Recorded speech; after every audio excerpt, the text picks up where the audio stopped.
하나님 말씀 시편 119편 73절부터 80절까지 다 같이 읽겠습니다. 시작. 주의 손이 나를 만들고 세우셨사오니 나로 깨닫게 하사 주의 계명을 배우게 하소서. 주를 경외하는 자가 나를 보고 기뻐할 것은 내가 주의 말씀을 바라는 영혼이이다. 여호와여, 내가 알거니와 주의 판단은 의로우시고 주께서 나를 괴롭게 하심은 성실하심으로 말미암았음이니이다. 구하오니 주의 종이 하신 말씀대로 주의 인자하심이 나의 위안이 되게 하시며 주의 긍휼히 여기심이 내게 임하사 나로 살게 하소서. 주의 법은 나의 즐거움이니이다. 교만한 자가 무고히 나를 엎드려 드렸으니 저희로 수치를 당케 하소서. 나는 주의 법도를 묵상하리이다. 주를 경외하는 자로 내게 돌아오게 하소서. 그리하시면 저희가 주의 증거를 알리이다. 내 마음으로 주의 율례 완전케 하사 나로 수치를 당치 않게 하소서. 오늘은 주의 손이 나를 만들고라는 제목으로 73절부터 80절까지 말씀을 드리려고 하는데, 오늘은 73절 한 절만 하도록 하겠습니다. 오늘 본문에 보니까 73절부터 80절에, 특별히 73절에 보니까 주의 손이 나를 만들고, 여기 중심 주제가 있습니다. 이거 하나만 가지고 한 4, 5주 동안 함께 나누려고 하는데요. 시편 기자는 하나님의 손이 자신을 만들었기 때문에 하나님의 말씀을 배우게 해달라고, 가르쳐달라고 그렇게 말합니다. 하나님께서 하나님의 손으로 만들었으니 하나님께서 하나님의 손으로 만든 백성들을 하나님 말씀을 지속해서 가르쳐 주옵소서라고 하는 거죠. 오늘 우리들도 마찬가지입니다. 구원받은 자들도 주님이 만들어 주셨기 때문에 십자가 복음을 계속해서 가르쳐 달라고 기도해야 되고, 십자가 구속의 복음을 한 번 두고 끝나는 것이 아니라 지속해서 배워야 된다는 것을 말씀하고 있습니다. 우리가 한번 밥을 먹었으면 그냥 한번 먹고 끝나는 것이 아니라 먹고 돌아서서 또 배가 고프면 또 먹어야 되듯이 하나님 말씀은 지속해서 먹어야 된다. 구원받은 사람에게 더 절실하게 복음 필요하다는 거예요. 그러나 구원받지 않는 사람에게는 하나님 말씀 배우려고 하지도 않고 배우지도 않습니다. 그리고 이 복음에 대한 목마름이 없어요. 그러나 구원받은 하나님의 사람들에게만 이 영적인 이 말씀의 목마름이 지속하게 되는 것이지, 거듭난 적이 없는 사람은 말씀에 대한 목마름도 갈급함도 사모함이 없어요. 그래서 말씀에 대한 관심이 없기 때문에 이 말씀이 선포되는 자리에 오지 않는 거죠. 그러나 저와 여러분들은 하나님께서 택하신 하나님 백성들이기 때문에 구원받고 난 이후에 영적인 목마름을, 갈급함을 우리 주님께서 우리 속에 두셔서 지속해서 말씀 들으려고 하는, 또 말씀을 계속 배우려고 하는, 말씀을 적용하려고 하는 그러한 사모함이 계속 있는 줄로 그렇게 생각이 들어집니다. 오늘 많은 것을 준비했지만 오늘은 그냥 한 절만, 오늘 본문에 보면 어떻게 시작하냐 그러면은 여기 그 73절부터 80절까지는 요호드라고 하는 그 스페링으로 시작합니다. 한번 해보실래요? 요호드. 요호드는 어떻게 생겼냐 그러면은 요드처럼 생겼습니다. 느낌표처럼 생겼는데 좀 띄워달라고 하는데 방송에 사람이 없어 띄워줄 수 없네요.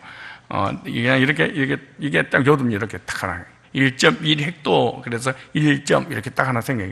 그러니까 히브리어 스페링 중에 가장 적은 숫자죠. 가장 글자가 되면 그냥 점 하나 딱, 느낌표 하나 딱 이렇게 찍어놨다 생각, 그게 요드라는 겁니다.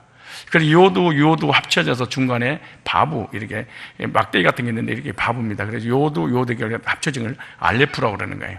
그래서 이쪽 요드는 손이라는 상형에서 왔습니다. 손, 요드, 위에 손, 아래 손. 그 중간에 바부라고 하는 못이라는 단어입니다. 못. 예, 그래서 하나님의 손과 우리 인간의 손이 언제로 인해서 하나님을 떠남으로 관계가 깨져서 하나님의 손과 우리 손이 차단돼 버린 거죠. 그래서 하나님의 손과 우리 인간의 손을 다시 연결시키기 위해서 바부라고 하는 예수님이 이렇게 오신 거예요. 그래서 십자가에 못 박혀 피 흘려 죽으심으로 하나님 우리를 다시 연결시켜 주신 거죠.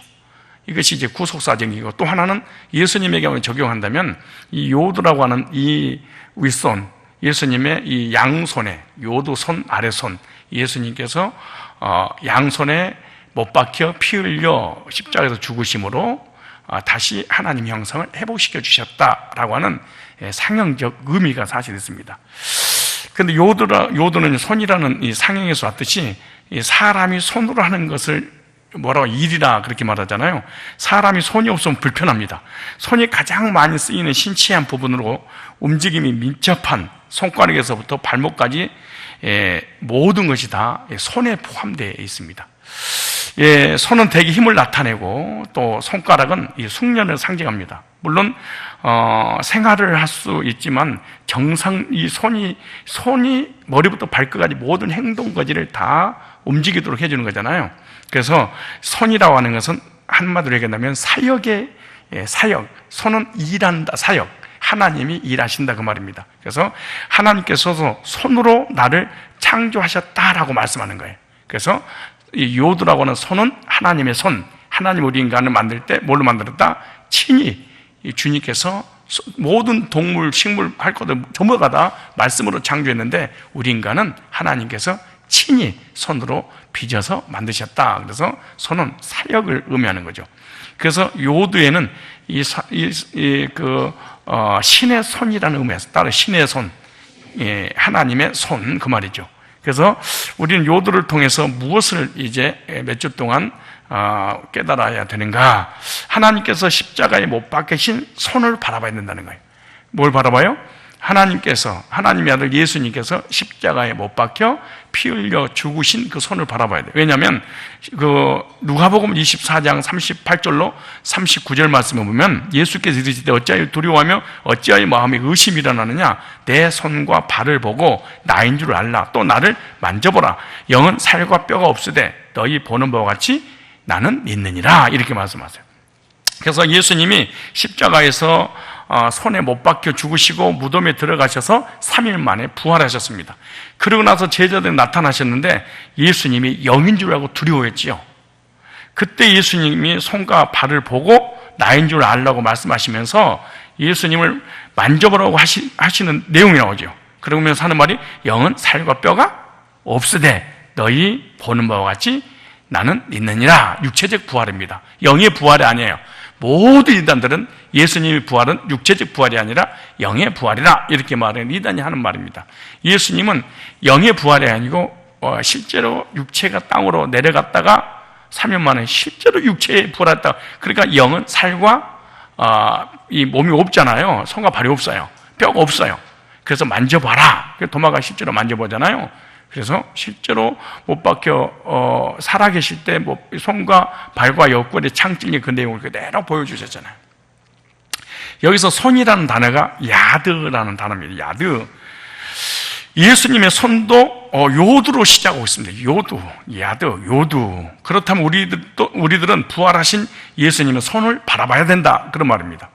나를 위해 십자가에 죽으시고 못 박히신 손을 바라봐라. 이것이 구원받은 백성이라 그 말이죠. 그래서 시편 기자는 이번 연을 통해서 하나님의 사역을 보기를 원하셨습니다. 하나님이 무슨 창조 사역을 어떻게 했고 구속 사역을 어떻게 했는지 요두라는 이 스페링 하나를 가지고 창조의 손, 그 다음에 구속의 손을 바라보고 어떻게 우리가 구원을 받았는지 깨닫기를 원한 거예요. 그래서 예수 그리스도께서 십자가에서 자신을 위해 죽으실 주님을 보기를 원하고 계시는 거예요. 또한 하나님의 손이 나를 지으신 것을 깨달아라 그 말이에요. 하나님이 친히 손으로 우리 인간을 창조하신 것을 요도를 통해서 깨달아라.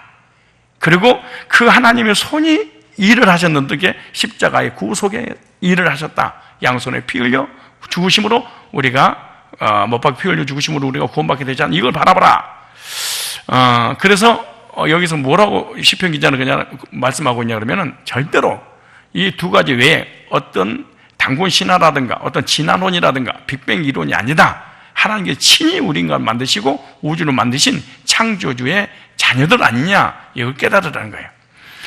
그러나 언제로 인해서 하나님 떠나서 하나님 관계가 하나님 손과 우리 손이 관계가 차단됐잖아요. 그래서 예수님의 구속사가 피 흘려 죽으시 구속사가 필요했고 그 구속사에 의해서 우리가 구원받은 거 이거 요도 이번 구절을 통해서 깨달아야 되지 않겠냐라고 하는 거예요. 그래서 오늘 이제 시편 119편 73절에 한 절만 하겠는데요. 우리 다 같이 한번 읽어봅시다. 시작. 주의 손이 이라는 손을 내린 게 요두 주의 손이 나를 만들고 세우셨사오니 내가 깨달아 주의 계명들을 배우게 하소서. 계명은 하나님의 말씀을 계명이라고 하잖아요. 시편 기자는 고백하기를 주님의 손이 자신을 만들었다, 창조하셨다. 우연히 만들어진 것도 아니고 이런 그냥 하나님께 말씀으로 창조하는 것이 아니라 하나님께서 어떻게 친히 손으로 만드셨다. 또한 자신을 이렇게 세워주셨으니 자신이 주님의 십자가 복음의 계명을 배우게 해달라고 이렇게 기도하고 하나님 앞에 요청하는 내용입니다. 우리를 또 하나님께서 나를 창조하셨다는 것을 깨닫고 또 하나님을 떠난 우리 인간을 예수님께서 친히 양손에 못 박게 피 흘려 죽으신 그 복음을 통해 죄 사함 받아서 구원 받았으니 계속해서 그 복음을 배워서 계속 깨달아라 라고 하는 거죠. 여기 보니까 이 단어를 보니까 나를 만들고 이 말이 하나님께서 이 세상을 창조할 때 봐라 그렇게 말해요. 봐라 이렇게 말하잖아요. 그런데 여기 보니까 나를 만들고 이 단어는 아사라는 단어입니다. 아사. 이 아사라는 단어는요, 일하다, 행하다, 만들다, 경외하다, 택하다라는 뜻이 바로 여기서 나를 만들고 이런 거예요. 일하고, 행하고, 만들고, 경외하고, 택했다라고 하는 것이 나를 만들고 하나님 나를 만드셨다 이렇게 자신 있게 고백하잖아요. 그래서 시편 기자는 자신을 만들었는데 하나님께서 손으로 일을 하시고 행동을 옮겨 만들어 주셨다는 거예요. 그러니까 우리 인간을 만들기 위해서 또 우리 인간을 구원하기 위해서 우연히 되는 것이 아니라 계획하시고 그 계획한 것을 실제로 행동에 옮기심으로 우리 인간이 존재하게 됐고 우리 인간이 구원받게 되는 거예요. 이것은 선택받은 자들이 그죠? 택함받은 이 단어를 한번 쭉 연결하면 이런 단어잖아요. 선택받은 자들이 하나님을 경외할 수 있도록 만들어 주셨다 그러세요. 그래서 하나님 형상으로 지음받은 모든 인간은 그래서 종교성을 가지고 있는 거예요. 하나님께서 친히 손으로 만든 모든 인간들은 신을 그리워하는 마음이 없는 사람이 없고 또 어떤 그 신을 찾기 위해서 찾아다니는 이런 종교성이 우리 인간에게 있는 거예요. 그래서 하나님께서 인간을 만들어 주셨는데 모든 계획을 세우시고 만드신 거예요. 그리고 계획을 세우시고 만들었는데 후회하지 않으셨다 그렇게 말해요. 뭐 하지 않으셨다? 여러분 하나님께서 우리 인간을 만들 때 불완전하게 만든 게 아니에요. 이단들은 우리 인간을 만들 때 불완전하게 만들었다. 그러니까 우리는 타락할 수 있는 존재로 만들었다 그렇게 하는데 타락할 수 있는 존재로 만든 게 아니고 원래 하나님은 완벽하게 만드신 거예요. 만드실 때 그리고 후회하지 않는데 하나님께서 계획하신 뜻대로 인간을 만들어 주셨기 때문에 후회하지 않고 원하신 대로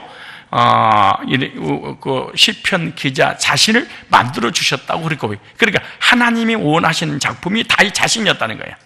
그리고 다윗을 만들고 난 다음에 하나님은 한 번도 후회를 해본 적이 없다 이렇게 말하는 거예요. 그때 다윗이 하나님의 뜻대로만 사는 것이 아니라 죄도 짓고 불신앙하고 얼마나 많은 악한 일을 행했어요. 그래도 그 다윗 자신을 보고 하나님이 바라볼 때 그런다는 거예요. 한 번도 나를 만들어보고 후회해본 적이 없으시는 그런 하나님으로 지금 고백을 하고 있는 거예요. 그 이유가 어떻게 할 수 있냐? 문법을 보면 알 수 있어요. 그 문법이 완료 시제를 사용했기 때문인 거예요. 그리고 우리 성경 가지고 모르는 거예요. 그래서 제가 이 설교하는 모든 내용은 어떻게 알 수 있느냐? 문법을 가는 만약에 이게 완료가 아니고 미하려면 하나님께서 다윗을 만들고 뭐하게 후회를 했다 이렇게 돼야 돼. 그렇잖아요? 그러니까 이 단어와 이 문법 속에 이미 하나님은 어떤 분인 거를 다 기록해 놓은 거예요. 그러니까 이 완료 시제를 사용했단 말이에요. AR요. 그러니까 완료니까 어떤 거 아니에요? 하나님이 계획하시고 만드신 하나님께서 다윗을 보고 한 번도 후회한 적이 없다. 언제까지? 영원히 후회하지 않는다 이렇게 말하는 거지. 이게 완료로 된 거예요. 이와 같이 비록 여러분이 이상하게 생기고 꼬라지가 더럽고 막 죄짓고 막 과격하고 때로는 뭐 도덕적이지 못하고 이럴 수도 있어요. 뭐 오늘도 법사모하고 나온 사람도 있고 막 남편한테 대들고 아내한테 대들고 뭐 대들면 어때? 아내한테 대든 건 대든 거 자녀들이 부모님한테 덤비고 막 이러다 와요. 그래도 하나님은 우리를 보고 후회한 적이 없어. 근데 나는 나를 보고 후회를 많이 해. 아유, 내가 죽어야 돼. 나 같은 것은 내가 뭐 크리스찬이야. 내가 무슨 기독교냐. 나 같은 것. 하나님은 후회하지 않는 나는 후회를 해. 그리고 다른 사람을 어떤 기대를 가졌었는데, 다른 사람에게 기대를 가졌는데 그 기대치가 미치지 못하면 그 사람을 사랑하고 그 사람을 뭐 존경하고 그러다가 후회할 때가 참 많아요. 그런데 주님은 후회한 적이 없어. 창세기 1장 26절에 그 말씀이 있어요. 하나님이 이르시되 우리의 형상을 따라, 성삼위 하나님이에요. 구속사를 얘기하는 거예요. 우리의 모양대로 우리가 사람을 뭐하고? 만들고 그들로 바다의 물고기와 하늘의 새와 같이 온 땅에 기는 모든 걸 다스리게 하지 하시고, 하나님께서 하나님 형상대로 사람 뭐하고? 만들고, 하나님께서 말씀하시기를 하나님의 형상을 따라 하나님의 모양대로 사람을 만들자, 이렇게 말씀하세요. 이것은 하나님께서 인간을 만들기 위해서 계획하고 있다는 거예요. 창세기 1장 26절은 계획하신 거예요. 무조건 설계를 딱 하는 거예요. 도면을 딱 만들어 놓은 거예요. 그리고 27절에 실제로 이제 만드시잖아요. 그리고 28절에 복을 주신 내용이죠. 근데 여기서 사람 만들고 만들었다, 이 말이 계획이라는 단어입니다. 계획. 이미 계획하셨다. 이 단어가 아사, 같은 단어입니다. 그래서 사람은 하나님의 형상과 모양대로 만들었는데, 하나님의 어떤 모양이 있냐, 어떤 형체가 있냐, 그런 게 아니에요. 하나님을 닮는 존재로, 그 말이에요. 어떤 도덕성을 담고 윤리를 담고 영적으로 하나님이 가지고 있는 속성들을 닮았다는 거죠. 내가 자꾸 얘기하잖아요. 무관계적 속성과 관계적 속성이 있는데, 무관계적 속성은 하나님만이 가지고 있는 고유의 속성을 얘기하고, 관계적 속성은 하나님의 도덕적 성품을 우리 인간에게 거룩성과 의로움과 사랑, 이것을 우리에게 부여해 주시는 거죠. 이런 것을 닮았다는 얘기지, 하나님처럼 전능한 창조 막 이런 건 담지 않았죠. 영원한 존재, 이 영원히 하나님처럼 스스로 존재한 그런 존재가 아니에요. 그래서 하나님께서 이와 같이 정교하게 만들어 주셨는데, 그래서 하나님의 성품을 가지고 있는 것을 사람이라고 그래요. 원숭이는 아무리 봐도 우리하고 하나도 안 닮았어요. 성격도 안 닮고 아무것도 안 닮았어요. 인간들에게 속은 거지.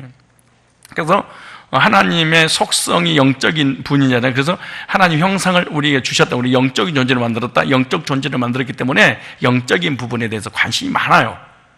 근데 짐승은 없어요. 영적인 부분에. 왜? 영적인 존재로 만들지, 하나님 형상이 없기 때문에. 죽으면 그만이죠. 그래서 구원받은 자들은 하나님의 형상과 모양이 회복됐다, 이렇게 생각하면 돼요. 그래서 영적인 부분에 더 관심 있죠. 그래서 불신자는 아무리 똑똑해도, 아무리 많이 가져도, 아무리 지혜롭다 할지라도 영적인 부분에 관심도 없어요. 근데 어쩌면 돼지하고 거의 성품이 비슷해요. 짐승하고 거의 먹고 자고 싸고, 이거 외에는 자기 밖으로 건들면 막 괴롭히고 막 죽으려고 그러고 막 그래. 그거 외에는 없어요. 영적인 부분에 누가 불신자 관심이, 왜? 영이 죽어버렸으니까. 죽은 자가 무슨 움직이면서 사모하는 마음이 어디 있겠습니까? 언제 가운데 있을 때는 하나님께서 하나님 형상으로 지음받았던 형상이 찌그러져서 하나님이 내 안에 들어올 수가 없었죠. 하지만 이제 예수를 통해서 하나님 형상 회복됐기 때문에 하나님 내 안에 들어오셔서 이 하나님과의 교제가 다시 이루어지도록, 그리고 늘 복음을 삼아오고 말씀을 삼아오고 예배를 삼아오고 영적인 부분을 삼아오는 것이 하나님 형상이 회복돼서 그러는 거예요. 여기 그 다음에 세우셨으니, 이 말이 쿤이라는 단어입니다. 이 말은 확고하다, 이런 의미입니다. 세우셨으니 확고하다, 준비하다, 고정되다, 세워지다. 시편 기자는 하나님께서 자신을 만들어 주셨으니 이제는 세워달라는 거예요. 하나님 만드셨지 않습니까? 이것은 하나님 백성으로 온전하게 세워져 주님의 뜻대로 살아가기를 원한 거죠. 그래서 구원받은 인생으로 살면서 하나님께 영광 돌리는 인생이 되겠습니다. 이제는 하나님 형상이 예수 안에서 회복돼서 구원받아서 하나님 자녀가 되었으니 이제는 하나님의 자녀로서 세워져서 하나님께 영광 돌리는 그런 삶을 살겠습니다. 그래서 시편 기자는 고백하기를 이렇게 문장을 연결하면, 하나님께서 자신을 만들어 주셨고 이제는 세워 주셨는데 확실하게 넘어지지 않도록 세워 주셨다, 이렇게 말해요. 그리고 우리가 예수 믿고 거듭나서 하나님 자녀가 됐으니까 우리가 죄를 지면은 또 막 완전히 탈락, 하나님의 구원에서 탈락이 되고, 그리고 완전히 세상으로 탈락이 되어지고 이러지 않는다네. 다시는 구원에 대해서 넘어지지 않도록 완벽하게 세워 주셨다는 거예요. 그 이유가 있어요. 아우 접속사, 피의 강조 능동을 사용하기 때문에 그러는데요. 근데 좀 여기 예를 들면 고대 근동에서는 장막이 말뚝을 박아서 천막이 고정되어 바람에도 넘어지지 않도록 고정시키는 것처럼 자신을 완전하게 하나님께서 세워주셔서 어떠한 시험에도 넘어지지 않도록 해주셨다, 이렇게 말한 거예요.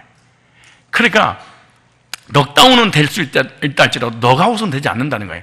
우리가 넘어질 수 있지만 완전히 링 바깥으로 떨어져 나갈 수는 없다는 거예요.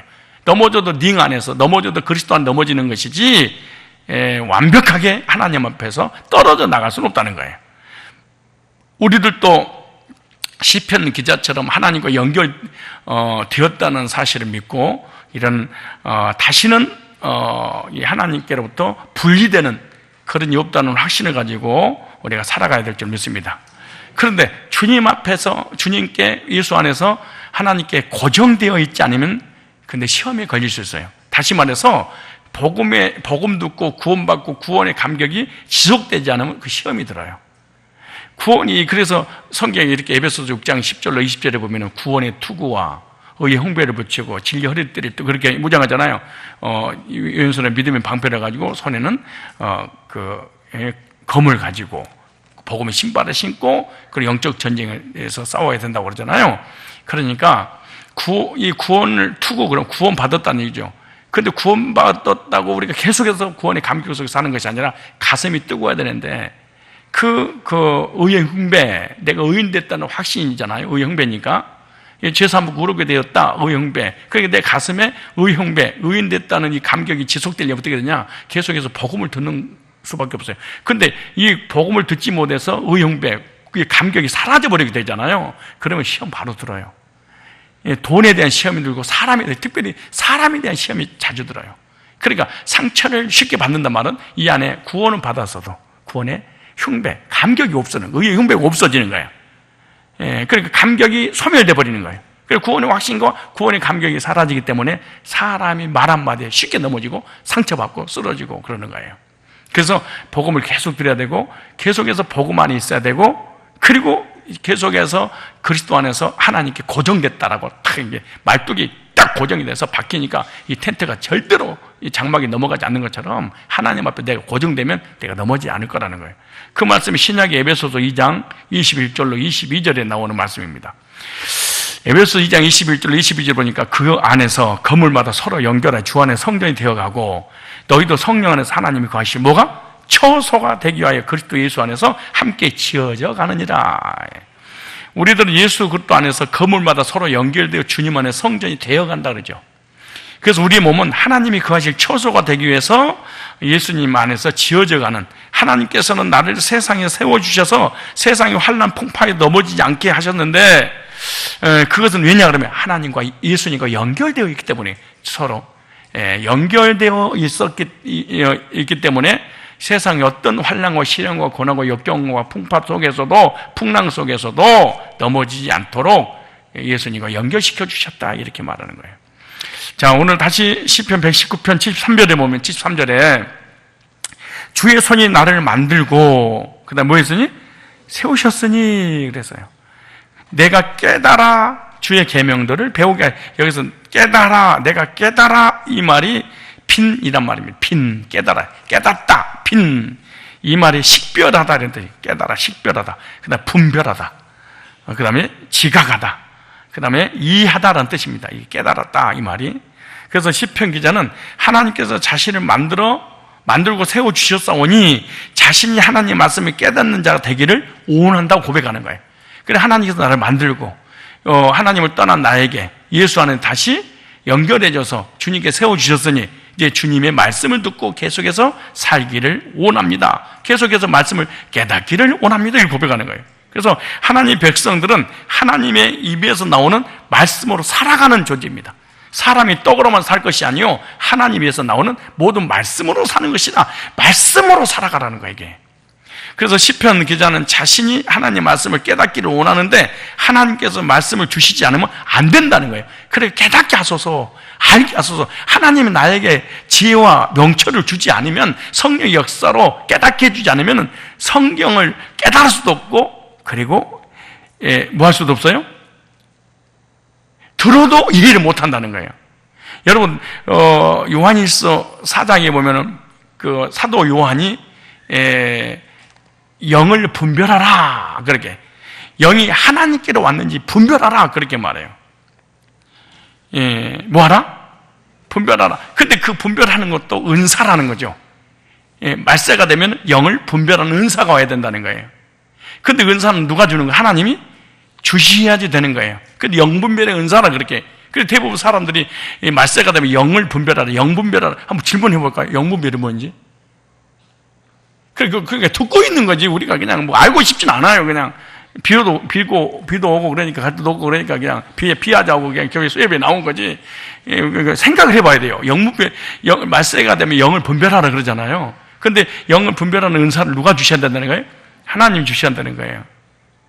영분별, 언제가 영에 대해서 내가 자세히 말씀드릴 텐데, 영분별 하면은 보편적으로 보통 목회자가 성도들이 생각을 영분별을, 뭐를 영분별이라고 그러죠?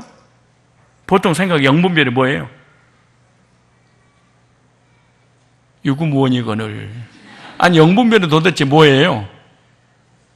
대부분 영분별 그러면 사람들 생각하기를 성령이냐 귀신의 역사냐 이걸 분별하거나, 이 방언이 하나님께로 왔느냐 사단으로부터 왔느냐 이걸 분별하니까 너 한번 방언해봐, 그럼 내가 분별할게 막 이러거든요.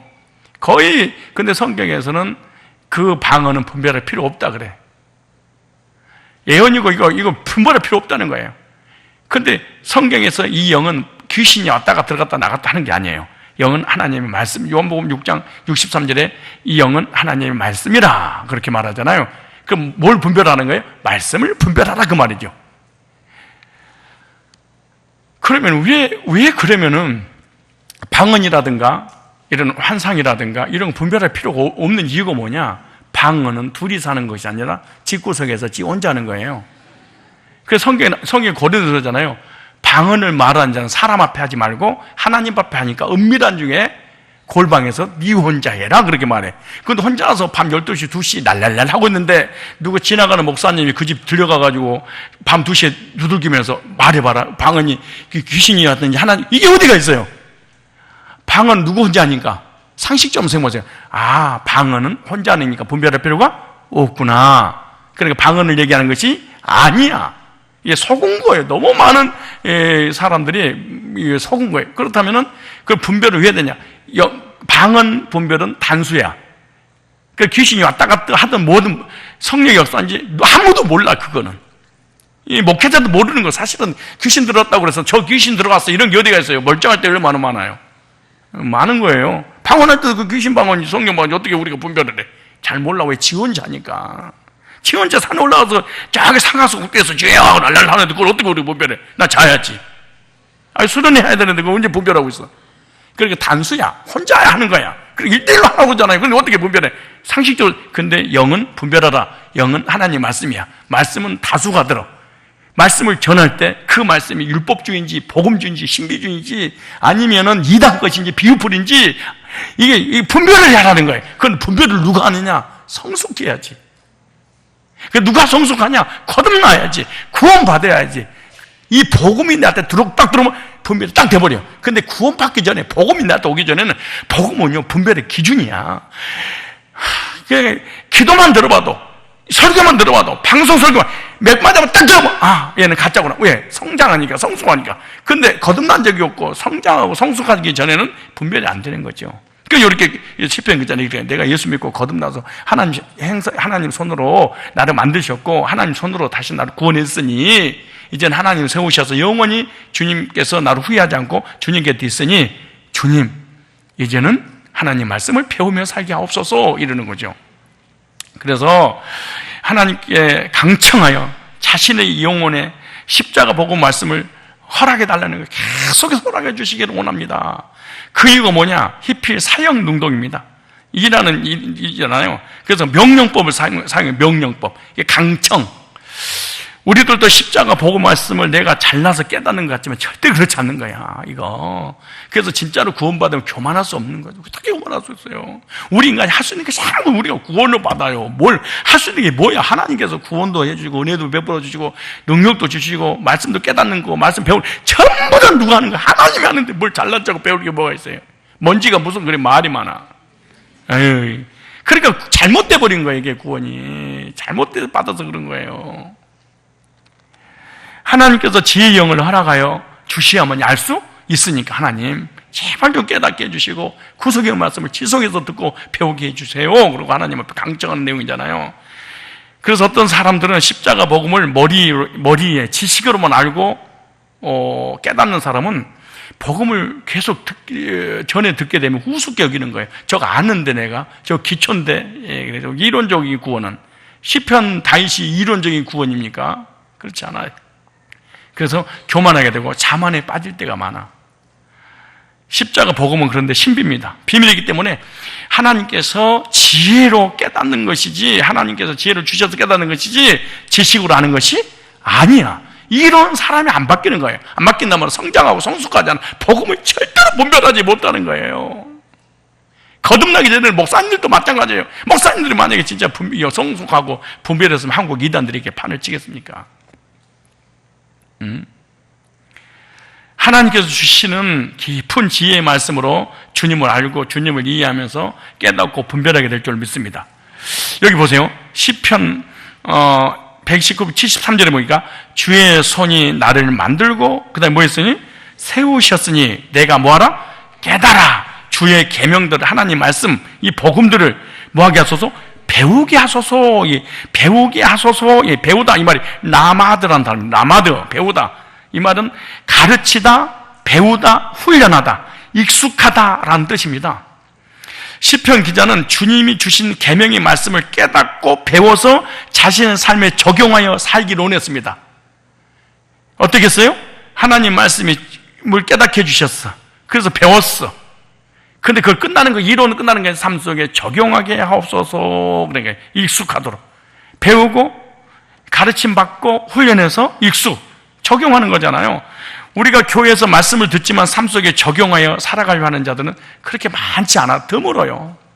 강대상에서 하나님의 말씀이 선포되거나 기도하다가 하나님께서 나에게 뭔가 깨달음을 주시거나 그죠? 설교를 들을 때 그냥 이론으로 그냥 딱 학교에서 공부하는 걸로 끝내버리면 안 되는 거예요.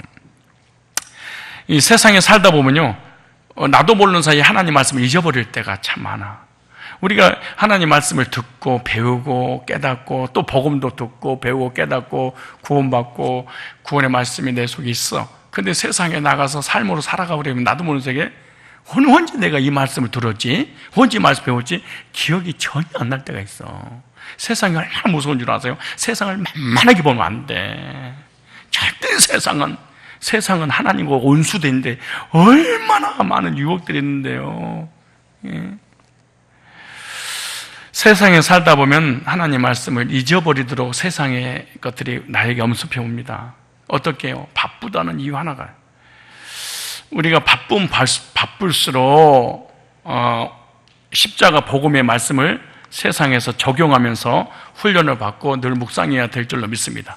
그럼 내 몸과 영혼에 그 말씀이 익숙해질 것이다. 그래 익숙해지고 그러는 거예요.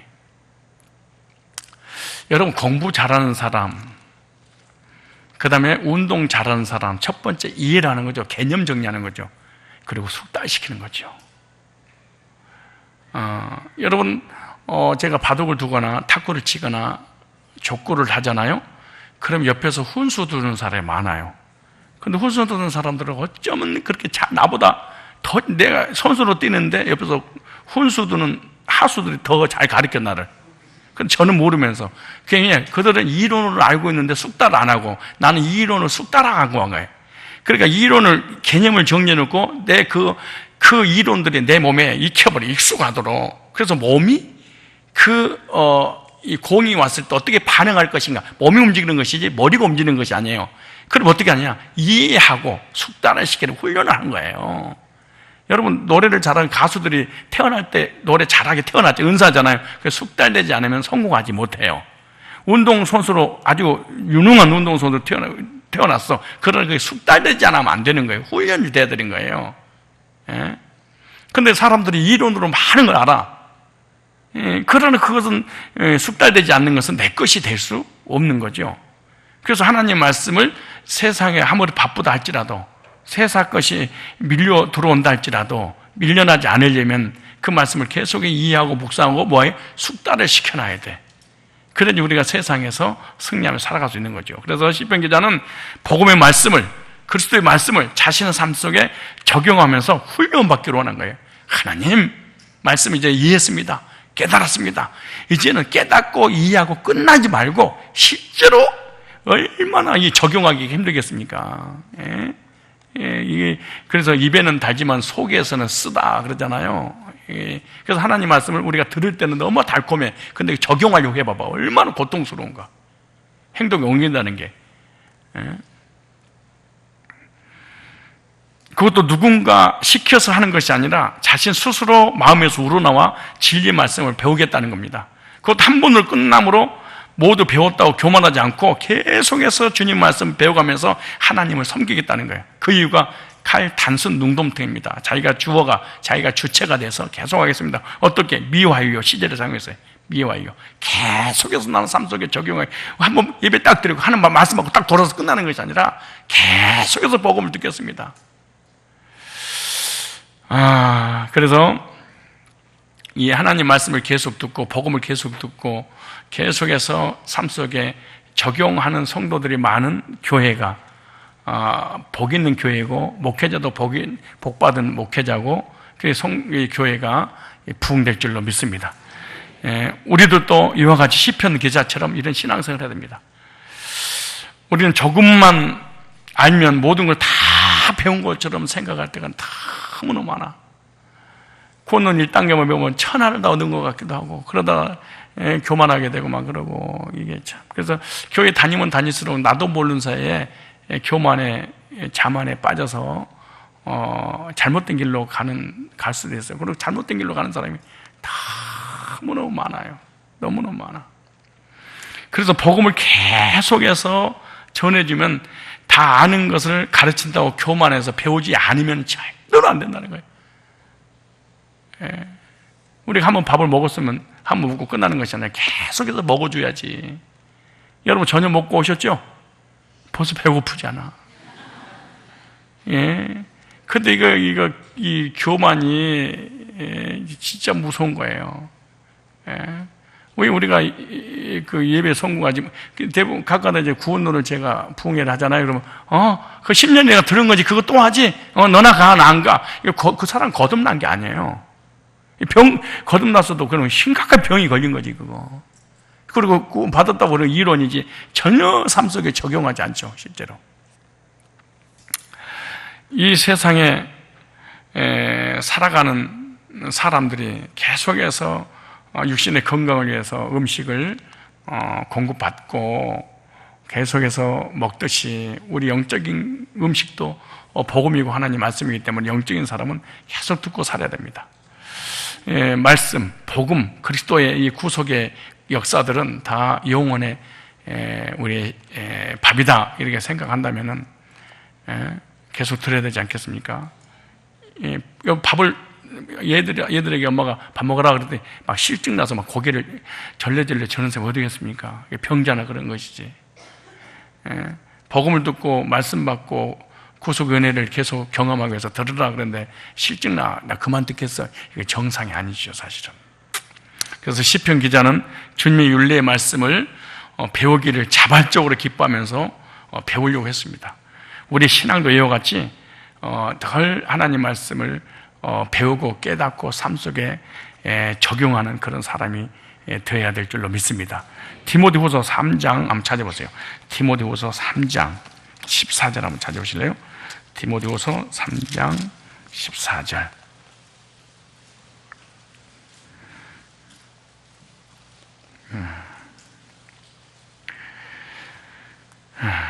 자, 그러나 시작. 그러나 너는 배우고 확신하는 일에 거하라. 그 배웠던 말씀, 구속의 말씀을 뭐하고 확신하고 그리고 거하라. 삶 속에 적용하며 살아라고 말이죠. 그래서 뭔가 많이 배우고 알려고 하지 말고 그걸 갖다 숙달돼서 한 말씀이라도 내 삶 속에 적용할 것이 무엇인가 이걸 깨닫는 거죠. 배웠냐? 당연히 배워야죠. 배웠으면 끝나면 안 돼. 배웠던 말씀을 뭐 해야 돼? 내 걸로 확신하고 주장하고 선포하고 그 다음에 그걸 내 것으로 뭐예요? 적용하며 살아라. 왜냐? 또 네가 어려서부터 성경을 하느니 성경 능히 너로 하여금 그리스도 예수 안에 있는 믿음으로 말미암아 구원에 이르는 지혜가 있느니라. 구원받는 책입니다. 이게 거듭나게 하는 책이잖아요, 성경은. 그래서 성경 복음을 들으면은 반드시 거듭남의 경험을 하게 하는 이 책입니다. 모든 성이 하나님 감동으로 된 것으로 교훈과 책망과 바르게 응으로 교육과 구원받았냐? 구원받은 자 삶이 있지 않냐? 그 삶을 적용하며 살아야지. 근데 우리는 구원은 적용이 자동으로 되는데 삶은 적용이 안 돼.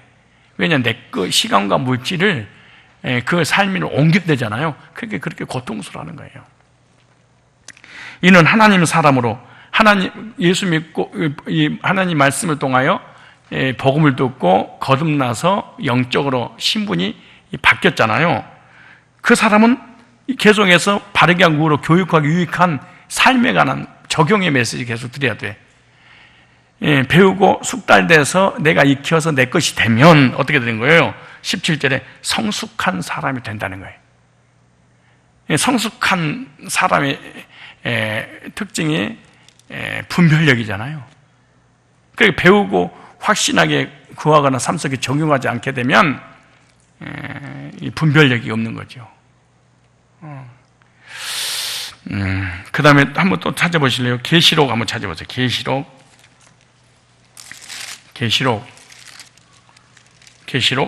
1장, 요한계시록 1장 1절부터 3절까지 보시면 이런 말씀이 있어요. 예수 그리스도의 계시라. 이 계시란 말은 예수님에 관한 얘기다 그 말이에요. 예수님에 대한 복음이라. 그러니까 하나님께서 사도 요한에게 예수님이 어떤 분인가를 알려준 거죠. 하나님 그에게 주사 반드시 속게 될 일을 그 종들에게 보이시고 그 천사를 그 종 요한에게 보내어 그 지시하신 것이라. 요한에게 보낸 것은 오늘 나에게 보내신 거라요. 자, 그 다음에 요한은 하나님 말씀과 예수 그리스도의 증거, 그 자기의 본 것을 증거하셨는, 여기 중요한 2절이 성경 66권과 요한계시록을 해석하는 아주 키워드를 이렇게 했잖아요. 요한계시록 1장 1절이 뭐냐? 다 예수에 관한 책이다. 그러면 예수 그리스도 계시니까 간단하잖아. 이만희에 관한 얘기도 아니고 안상홍도 아니에요. 예수 그리스도의 계시라. 근데 그 예수님을 통해서 어떻게 된단 말이에요? 요한은 하나님의 말씀과 여기서 하나님 말씀, 구속의 말씀, 예정의 말씀, 택함받은 말씀이죠. 복음 말씀이잖아요. 나를 거듭나게 말씀.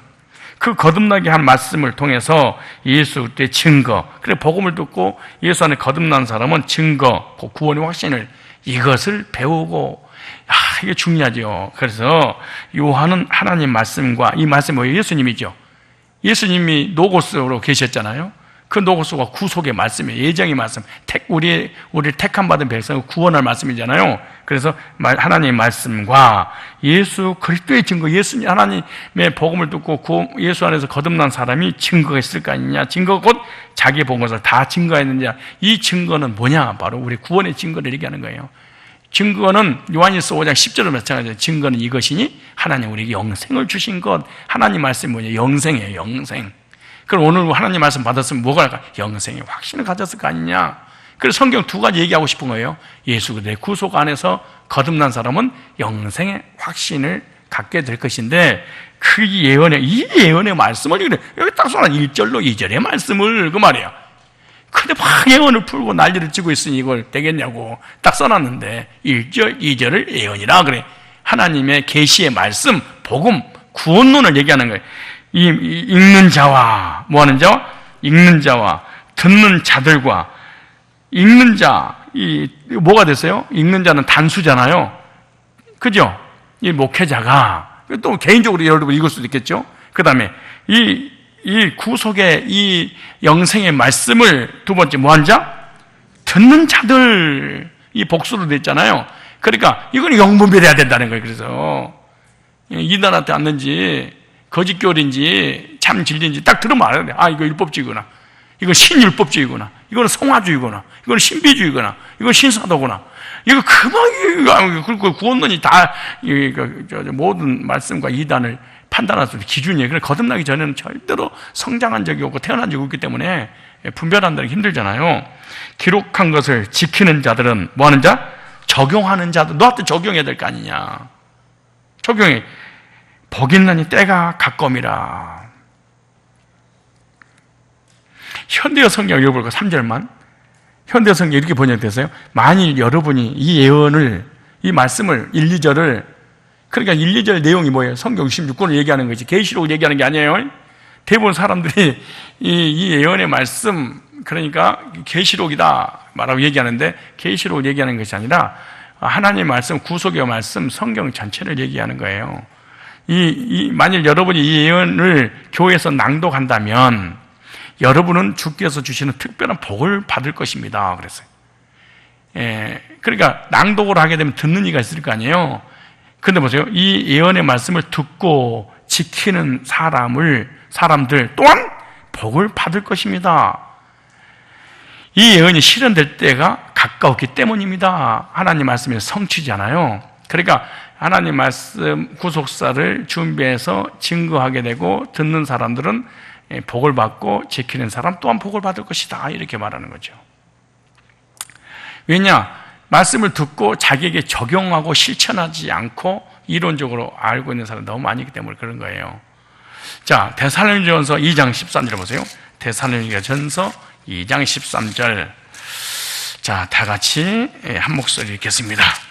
데살로니가전 식사하기 전에 빨리 내가 끝내야 되는데 곧 올 때가 됐어요. 그래서 시간 보는 거예요, 지금. 30분 안에 올지도 몰라서 빨리 끝나고 나 예배 안 드린 척하고 모른 척하고 올라가려고 그러거든요. 너만 어떻게 니네 교회 산다고 우리들은 다 놔두고 너 혼자 어떻게 자기 양들을 말씀 전한다고 그게 진짜 이 못된 놈 같은 이라고 그럴까봐 빨리 모른 척하고 밥 안 먹은 척하고 가야 돼. 데살로니가전서 2장 13절 읽고 마칠 거예요. 2장 13절 찾으셨어요? 자, 시작. 이러므로 우리가 하나님께 쉬지 않고 감사함은, 하나님 앞에 쉬지 않고 감사한 성도가 있다는 거예요. 그래, 목회자가 생각만 해도 하나님 앞에 감사의 기도를 하나님 올려드리는 사람이 있대.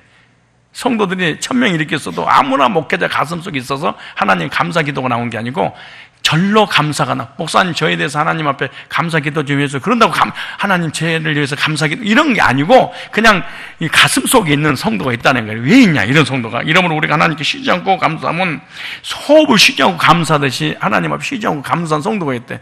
혹시 제가 여러분 그런 것 같아요? 여러분들을 하나님 앞에 여러분들 위해서 기도할 때 쉬지 않고 목사가 막 감사 기도가 나온 것 같아요? 감사문 수요일에 나오신 분은 다 그럴 것 같은 생각이 드는데, 너희가 우리에게 들은 바 목회자가 말씀을 전할 때 하나님의 말씀 들은 바 하나님 말씀을 받을 때 보세요. 사람의 말로 아니하고 그래. 왜 사람이 저렇게 생긴 목사가 넥타이도 안 메고 설교를 저 설교는 신뢰성이 없는 거야. 그렇게 들으면 안 된다는 거예요.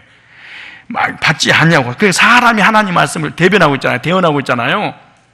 그런데 저 하나님께서 나에게 말씀을 주시려고 목사를 도구로 사용하셨구나. 그러니까 목회자를 통해서 선포된 그 말씀을 나에게 주신 하나님 말씀을 받은 그 사람 보고 감사가 절로 나온다는 거예요. 보세요. 말씀 받는데 사람의 말로 아니하고 하나님 말씀으로 받음이니 그랬어. 이거 쉽지 않는 거예요. 목회자가 강대상에서 설교한 이 선포된 이 메시지가 다 하나님께로 온 건 아니겠지만 그 하나님께로 온 이 말씀이 전해질 때 하나님이 나에게 주시는 말씀이야 라고 아멘한다는, 그렇게 아멘하는 사람이 그렇게 많지 않다는 거예요. 많지 않는 거예요. 어떤 사람은 깐다고 그래서 쌌지, 어떤 사람은 어떻게 그 말씀이 그 모양이냐고 그래서 쌌지. 별별 비판을, 판단을, 정죄라고 말씀 안 받으니 교인들이 얼마나 많겠어. 그러니까 하나님 말씀으로 받으면, 그래 하나님 주의 종이 말씀을 전할 때 하나님 말씀을 받는 것 때문에 너무 감격스러워서 하나님 앞에 감사하고 절로 나온 성도가 있을 때 진실로 그러다 이 말씀이 또한, 보세요, 이 말씀이 또한 믿는 자, 너희 믿는 자 속에서 믿느니라 역사하느니라. 믿는 자, 그래 말씀을 들었어? 나에게 주신 말씀으로 믿었어? 그리고 삶 속에 적용했어. 역사가 일어났다. 그 말씀이 성취가 되었느니라. 그 말이잖아요. 변화가 일어나니. 그 말씀이 왜 우리가 변화 안 일어나냐? 말씀을 듣게 됐는데 적용을 하지 않는다는 거예요. 그때 이 데살로니가 교인들은 짧은 시간에, 이 보름밖에 안 됐잖아요. 딱 3주 메시지 전했어. 근데 이 소아시아에 수십 개, 수백 개의 교회를 세우고 말씀을 전했는데 삶 속에 적용하는 교인들이 없었다는 거예요. 드물었다는 거예요. 그때 데살로니가 교인들은 3주밖에 전하지 않았는데 그 말씀을 믿고 확 뒤집어져 버린 거예요. 3주밖에 교회 안 됐는데 복음 듣고 구원받고 삶 속에 말씀을 적용하면서 살았다는 거예요. 그러니까 내가 교회 오래 다닌다고 해서 하나님 말씀을 듣고 믿고 삶 속에 적용하는 건 결코 아니다 그 말이에요. 그러니까 하나님 주의 종이 말씀을 전할 때 그 말씀을 듣고 믿고 삶 속에 적용함으로 변화되는 이런 모습 보니까 목회자가 감사가 절로 났다 그래요. 제가 여러 번 보니까 감사가 절로 나옵니다. 우리 특별히 중학교 1학년 애들 보니까 감사가 2학년, 중학교 1학년, 2학년 얘네들이 뭘 한다고 저기 앉아있을까 그렇겠지만은 영은 똑같기 때문에 다 알아듣고 오늘 나에게 주신 말씀이구나. 목사님 나를 생각할 때마다 감사가 절로 나오겠구나. 절에서 나온다는 얘기가 아니고 우리 목사님이 내가 이 조그만 중학교 1학년, 2학년, 3학년, 고등학교 1학년 아이가 수요예배 나와서 말씀 받고 거기 끄덕끄덕 하면서 예배 드리는 모습 보고 목사님 얼마나 기쁠까? 목회자가 기쁘면 하나님 얼마나 기뻐할까? 이러면서 얘들이 막 지금 말씀을 듣고 배우고 있는 것처럼 느껴져요. 그러니까 목사님은 여러분 볼 때마다 감사가 막 절로 나온 게 아니고 저절로 나오는 거예요. 저절로 막 감사가 나오는 거예요. 말씀 반응하고.